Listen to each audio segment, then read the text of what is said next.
ప్రభుత్వం మీ యొక్క గ్రామ ప్రజలందరికీ ప్రభు అయిన యేసుక్రీస్తు నామంలో శుభాలు వందనాలు.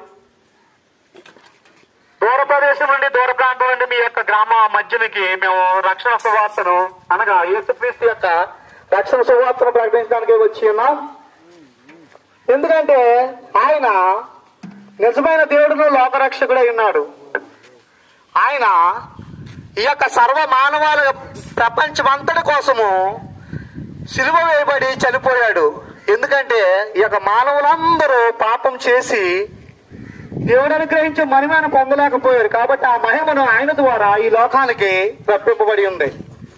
కాబట్టి ఆ యొక్క నిత్య మహిమలోకి మన అందరం వెళ్ళాలని ఆయనతో పాటు మన పరలోక రాజ్యంలో కూర్చుంటబెట్టడానికి తీసుకువెళ్ళడానికి వెంట పెట్టుకుని పోవడానికి ఆయన త్వరలో రాబోతున్నాడు. రెండవ రాకలో యోధా గోత్రపు పదం సింహం వలె